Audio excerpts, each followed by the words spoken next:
Hello, this is just LaFay, and I'm going to do my life science demonstration.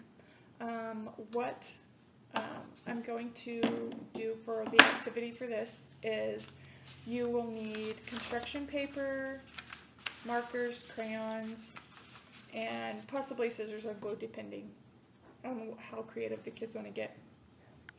What you will do is you will have kids bring animal figurines from home, and they will create a habitat for their figurine. So I have like a camel, and I created a desert for the camel because they live in the warm climates like that. So I created a pyramid, cactus, and sun to represent the desert.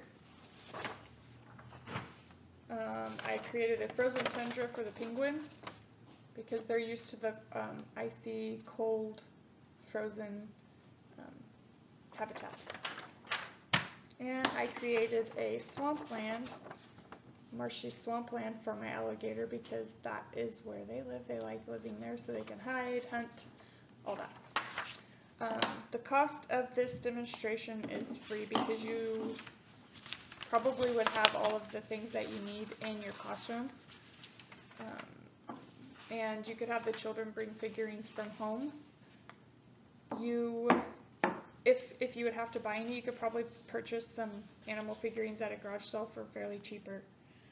You could get them at the dollar store. This demonstration / activity aligns with the NGSS standard 2-LS4-1 for 2nd grade. It states that make observations of plants and animals to compare the diversity of life in different habitats. So after learning about the different habitats like the swamplands, grasslands, deserts, frozen tundras, you could have the students practice their knowledge of these habitats and the animals that live in those habitats by having them create these pictures that I showed you. And you can have them place their penguin in the frozen tundra, or like I did here, my alligator in the swamp, the marshy swampland there, and then my camel in the desert. And you could ask them why these animals live in these certain habitats and what kind of plants live there, if any. And then you could ask them to switch their animals around to the different habitats. So you could change them around like this, and you could ask them, can a penguin survive in the desert? Can an alligator survive in the frozen tundra? Could a camel survive in the swampland? And hopefully they would say, you know, the penguin probably wouldn't survive in the desert because he's built for the colder weather, and he has all the blubber to keep him warm, and so he'd probably overheat in the desert since it's really hot all the time.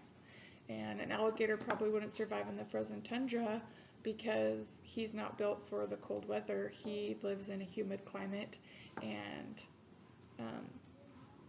he probably wouldn't survive. And then a camel might survive in the swampland, but he probably wouldn't survive because of the predators. He's not built probably to get away from the animals, and the swamplands are really tricky because where it looks like there's grass, it's actually water, or it's squishy, so a camel might get stuck or possibly drown there. So this activity would be useful to test the students on their knowledge of the habitats, or you could just have it as an assistance kind of an activity to help describe why certain animals live where they live and why they don't live in other habitats, or why they don't travel around the world like we humans do. And like I said, the cost of this lesson would probably be free, and it would be useful to help the students practice their knowledge on habitats. And I think that's it. So I hope you guys enjoyed my life science lesson. Everybody have a good summer.